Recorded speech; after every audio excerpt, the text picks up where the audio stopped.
Nakikita nyo naman po, sobrang kintab na po niya. Yo, what's up mga tol? Welcome back sa panbago na naman nating vlog. Medyo natagalan tayo ulit sa pag-upload. Alam nyo naman, maraming ganap. Ngayong araw ay magra-ride kami ni Coach Angel from north to south. Sobrang special ng ride na to dahil today si Blake ay magpapaceramic coating na. Saan? Siyempre sa isang trusted detailing shop. Kahit mga sikat na personalities, trusted talaga tong shop na to. Kaya sobrang special talaga ng ride na to para kay Blake. At siyempre sa amin din ni Coach Angel dahil first time naming magra-ride papuntang Cavite together. Excited na ba kayong malaman kung saan? Just sit back, relax, at samahan nyo kami sa biyahe namin. Finally, nakarating na tayo dito sa Shimmer and Shield SM13 Martires. At kasama natin ngayon si Miss Angel ng Shimmer and Shield. Welcome po sa Shimmer and Shield. Yan, super excited na ako. Ang sarap ng long ride namin from Bulacan to Cavite. And for sure, mas magiging masarap yung pakiramdam ko kapag nakita ko na yung result na gagawin nila kay Blake. Bakit sa Shimmer and Shield? Sila lang naman ang mga experts pagdating sa high quality ceramic coating. At take note, award-winning pa. And guys, kung gusto nyo po ng trusted and ISO certified, punta lang po kayo dito sa Shimmer and Shield SM13 branch po.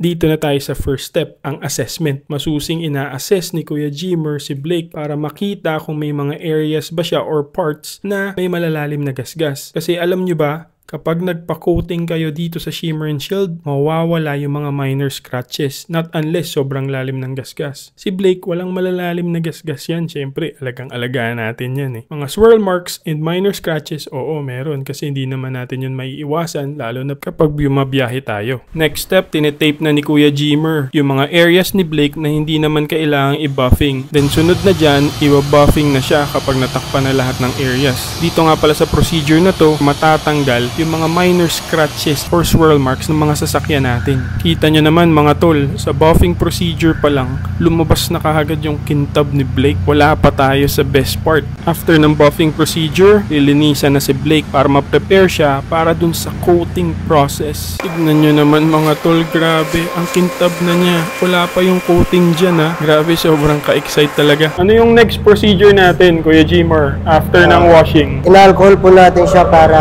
saka natin nagko-coating. Parang pine-prepare na siya. Apo. Ang next procedure po natin yan is magko-coating na po tayo. Dito sa Shimmer and Shield SM13 branch, meron silang dalawang klase ng coating para sa mga motorcycles. Yung titanium coating and yung Hikaru coating. Ang gagawin nilang procedure dito kay Blake is yung titanium coating. Meron itong 2 layers of coating, may 2 years warranty, at merong 7 years lifespan. Kapag below 400cc yung motor mo, it only costs 4,000 pesos. Pag naman above 400cc, it only costs 6,000 pesos. Grabe guys, super budget friendly nito compare sa ibang nagbibigay ng coating service. At take note guys, this one is legit and award winning pa. Ayan mga tol, tapos na yung coating procedure ni Blake. Nilalagay na ni Kuya Jimmer yung infrared light para mas mabilis matuyo at mas kumapit yung coating kay Blake. Miss Angel, paano kung nakabilad siya sa araw sa open parking? Okay lang ba siya na ganun? Yes po, mas recommended po namin na nabibilad po siya ng araw para po mas lalo pong kumikintab po yung unit nyo po. And also, about naman po sa car cover, hindi po namin ganun nire-recommend yung car cover since minsan po kasi yung car cover nakaka-damage po siya sa paint. Kunyari po, umulan tapos umaraw. So, yung pinaka mismong car cover po kasi kumakapit po kasi dun yung pinaka-paint. So, dun po nagkakaroon ng damage once na naka-car cover. I think yun yung reason kung ba't nagkaroon ng parang acid rain marks to si Blake. Umulan, tapos nag-car cover ako. 2 days pa bago na punasan ulit. Ano po ba yung key benefits ng titanium coating compare sa other forms ng coating? Ang key benefits po ng coating is also protected siya sa UV damage, sa light scratches, low maintenance na po siya kasi once na naka-coating po yung unit nyo is hindi ka na po masyadong nagpapa-car wash. So, i-explain ko na din po sa inyo yung do's and don'ts ko after ng coating. Once po na umulan is hindi po dapat siya tatagal ng 2 to 3 days bago nyo po siya punasan. Since po yung kailangan nating iwasan para maiwasan po yung watermarks or acid rain.